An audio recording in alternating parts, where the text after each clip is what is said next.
Halo, kami dari kelompok 1. Saya Muhammad Rinaldi. Saya Nur Afril Ibrahim. Saya Muhammad Rifaldi. Saya Selviana.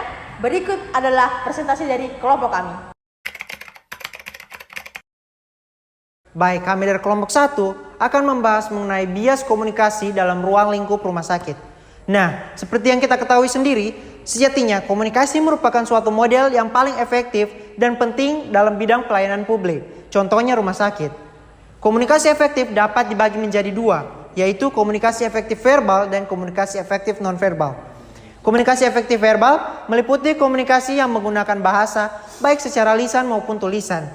Sedangkan komunikasi efektif verbal tidak menggunakan lisan maupun tulisan, melainkan komunikasi jenis ini menggunakan model komunikasi dengan simbol ataupun gerak tubuh.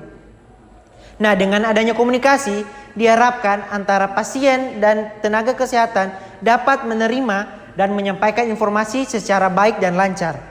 Dan tenaga kesehatan juga dituntut untuk selalu memberikan rasa kepercayaan dan rasa kepuasan terhadap pasien atas pelayanan dan kualitas yang mereka berikan.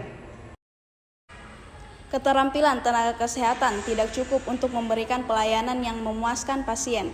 Dibutuhkan komunikasi yang baik antara tenaga kesehatan atau perawat dengan pasien. Komunikasi efektif mencakup komunikasi verbal dan non-verbal. Pasien akan mengatakan puas dengan komunikasi verbal dan non-verbal. Hal ini disebabkan karena pendekatan perilaku perawat yang sopan serta melaksanakan asuhan keperawatan agar dapat membuat pasien merasa puas dan nyaman. Tenaga kesehatan atau perawat perlu cepat tanggap terhadap setiap persoalan yang timbul pada jasa pelayanan keperawatan, khususnya pada komunikasi verbal dan non-verbal perawat dalam memberikan kepuasan kepada pasien dan mencari alternatif.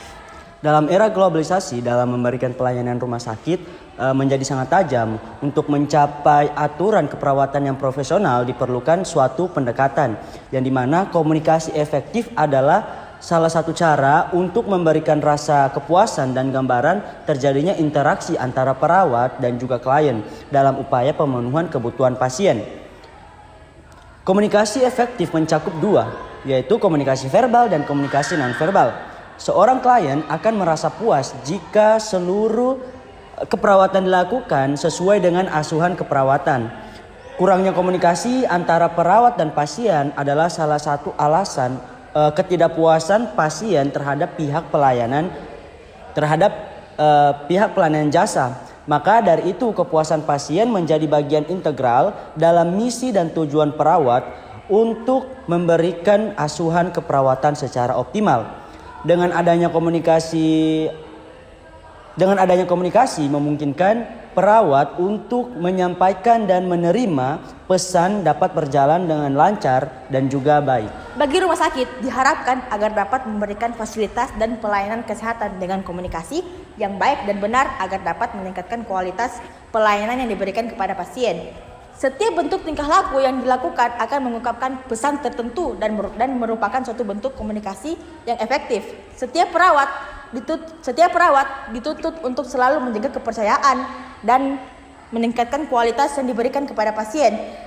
Hal nanti yang didapatkan agar pasien puas dengan kinerja yang telah dilakukan dan diberikan asuhan keperawatan, sehingga dengan adanya komunikasi yang efektif di rumah sakit memudahkan perawat dan pasien dalam mewujudkan tingkat kesejahteraan kondisi pasien yang semakin baik dan optimal sesuai dengan prosedur yang berlaku di setiap rumah sakit.